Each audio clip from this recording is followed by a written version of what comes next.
And welcome everyone. It's Mystics pregame. We got Raymond Lyons joining us from Care First Arena. I'm Wilson Tarpe Jr. The Washington Mystics, they're back at home. They went 3-0 last week. All three games were on the road. Sonia Citron was named Kia WNBA Eastern Conference Player of the Week for June 15th through June 21st. She was also named the Associated Press Player of the Week. It's the first time she got either one of those honors in her career, and she did so by averaging 21 points, 6.7 rebounds, 4.7 assists, and 2 steals across those 3 games. She led the Mystics to a 3-game winning streak as Washington visited the Connecticut Sun, the New York Liberty, and the Minnesota Lynx. This stretch of victories, this 3-game win streak, is the longest of the Mystics season thus far. Washington's back in action tonight, hosting the same Lynx they beat in Minnesota a few nights before, 84-79. And again, as I mentioned, they knocked off Connecticut and New York. They ended New York's 8-game win streak and then snapped the Lynx 3-game win streak. And I know with New York, that was the first time, that New York had a personal 10-game win streak against the Mystics, which they snapped. And then Washington hadn't won in Minnesota since like 2022. So they exercised some demons last week. As far as the injury report goes, no injuries to report for Washington. The Lynx, however, will be without Emma Sachova, Nafisa Collier, and Dora Juhez. So, what does Washington need to do tonight to extend their win streak to 4? Again, we know how tough that game was the other night out in Minnesota. Yeah, man. Just a couple things that's been standing out over these last 2 games.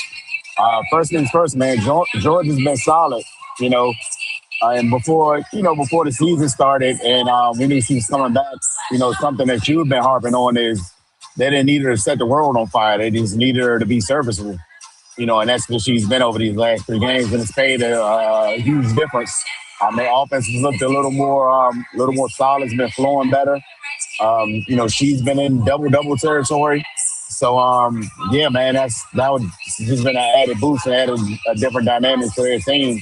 Also, they've been aggressive against the line. They've been to the line 61 times over the last 2 games. So, 3 points is 3 points, man. So they continue to just use the advantages they have on the inside and continue to put pressure on defenses. That'll bode well for them. Turnovers still been sort of an issue, but that's been a thing that's been nagging them all season. But as they've cleaned up other things, they've been able to overcome that over this last week or so. So just continue to do what they're doing well. Last game they actually shot fairly well from 3 as well, and that opened some things up. And the biggest thing, Sonya has started to look like Sonya. Teams have been showing her some attention, which has been well earned. But she's been figuring it out the last few games, and maybe this is a turning corner for her where she can, get back to the level she was performing at last season.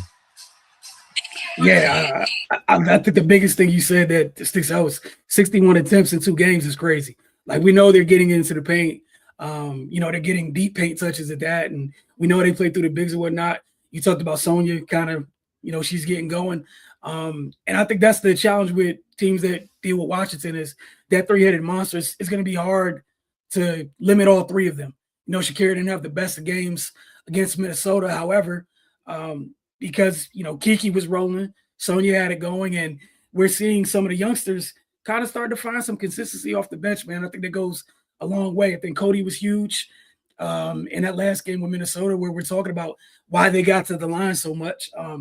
We were raving on draft night, and it didn't take long. I think she missed a game in preseason, first preseason game. She got in the paint at will. She made it clear that that's something that is a strength of hers.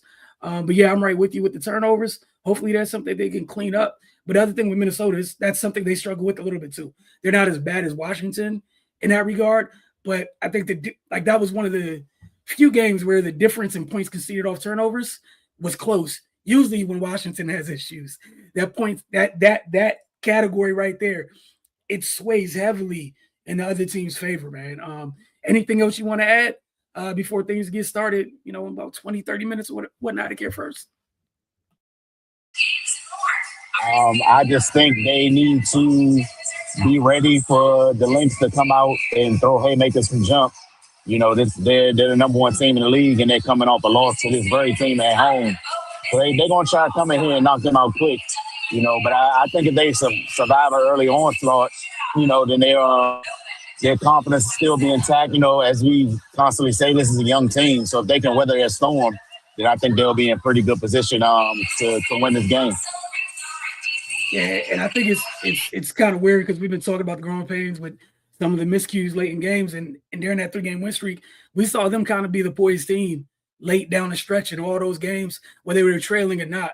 So, like you said, we'll see how they survive Minnesota's opening salvo, that opening haymaker that we know they're going to throw, because they can't be happy about losing the other night at home. That's just they're the best team in the league for a reason. So we'll see how they respond. Looking forward to it.